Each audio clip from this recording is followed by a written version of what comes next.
हम पाठ 2 क्या हमारे आसपास के पदार्थ शुद्ध हैं उसके बारे में पढ़ रहे थे। ठीक है, उसमें हमने देखा था कि मिश्रण के जो अलग अलग घटक हैं उनका पृथक्करण किस प्रकार किया जाए।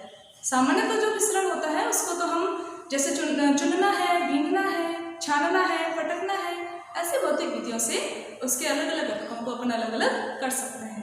लेकिन कई बार जब घटक जो है जिनसे मिलकर के मिश्रण बना है उसको हम सामान्य विधियों से अलग नहीं कर सकते, तो हमें विशेष प्रकार की विधियां काम में लेनी पड़ती हैं, जिसके बारे में हमने कल पढ़ लिया था कुछ टॉपिक के लिए। उसमें हमने देखा था कि दूध से क्रीम को अलग करने के लिए, दूध में से क्रीम को निकालने के लिए अपकेंद्रण विधि का प्रयोग करते हैं। ठीक है, उसी प्रकार कोई रंगीन घटक है तो उस रंगीन घटक में से, रंगीन मिश्रण में से उस रंग वाले घटक को बाहर निकालने के लिए, उसको पृथक करने के लिए हम वाष्पीकरण विधि का प्रयोग करते हैं। ठीक है, आज हम आगे देखेंगे कि पृथक्कारी कीट के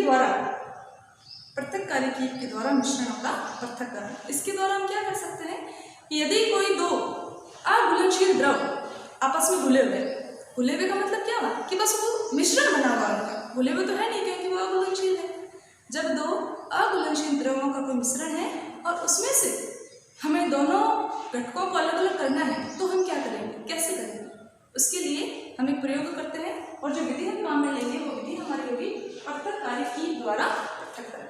इसमें क्या है, जैसे एक पृथक्कारी कीट है, इसके अंदर हम दो अघुलनशील द्रवों वाला एक मिश्रण ले लेते हैं। वो क्या हो सकता है, जैसे कि पानी के अंदर तेल, केरोसिन, कोई भी ऑयली चीज घुलेगी नहीं। वास्तव में अघुलनशील होने का कारण होता है उनका घनत्व।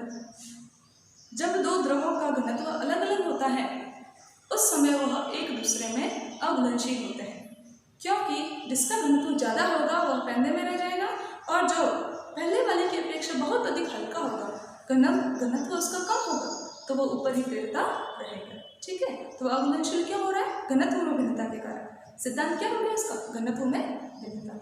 प्रयोग देखते हैं, अपन एक पृथक्कारी कीट लेते हैं, उसके अंदर पानी और केरोसिन का एक मिश्रण तैयार करके डाल देते हैं, फिर उसको कुछ समय के लिए अपन ऐसे ही फ्री छोड़ देते हैं। कुछ समय बाद जब वो मिश्रण सेट हो जाता है तो हम देखते हैं कि इसमें नीचे की तरफ पानी जमा हो जाता है और ऊपर तेल या केरोसिन जो हमने लिया था वो रह जाता है। अब हम क्या करते हैं, इस पृथक्कारी कीट का जो नोजल है, इस नोजल को, इस स्टॉप को हल्का सा खोलते हैं, तो उससे क्या होगा, पानी जो है वो नीचे है वो आसानी से यहाँ से बाहर निकल जाएगा। और जैसे ही ये तेल जो है, केरोसिन जो है वो नीचे की तरफ आने लगेगा, उस समय हम वापस इस स्टॉप को, इस नोजल को बंद कर देंगे, तो हमारे पास पानी अलग हो जाएगा और अघुलनशील जो केरोसिन था वो अलग हो जाएगा। ठीक है, तो इस प्रकार हम दो अघुलनशील द्रवों को एक दूसरे से, उसके घटकों को पृथक कर सकते हैं। एक और विधि है, आगे अपन देखते हैं ऊर्ध्वपातन प्रक्रिया के द्वारा पृथक्करण। अभी ऊर्ध्वपातन प्रक्रिया के द्वारा पृथक्करण है, उसके लिए हम क्या कर सकते हैं, जैसे कि नमक तथा कपूर का मिश्रण।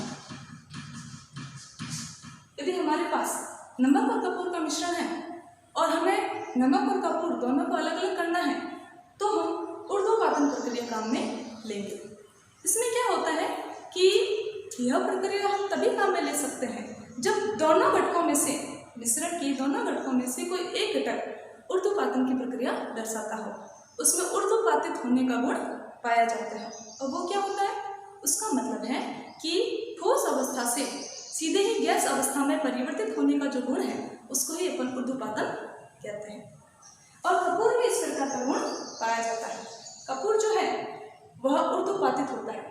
इसके लिए हम क्या करेंगे, इसके लिए हम एक प्रयोग कर सकते हैं, एक चाइना डिश लेकर के, मतलब एक चीनी माटी का बाउल लेकर के उसके अंदर नमक और कपूर का मिश्रण डाल देंगे और फिर उसको फन्ना जो होती है, कीप जो होती है, उससे ढक्कन लगा देंगे उसका, और कीप के मुंह पर रुई लगा देंगे।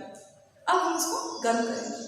गर्म करने पर क्या होगा, उसमें मिलेगी, उसमें मिलते ही कपूर जो है वह ठोस अवस्था में था और वह ठोस से गैस में परिवर्तित हो जाएगा। और कपूर जो है जब वो गैस में परिवर्तित होगा तो हमें वो वाष्प के रूप में उठता हुआ दिखाई देगा।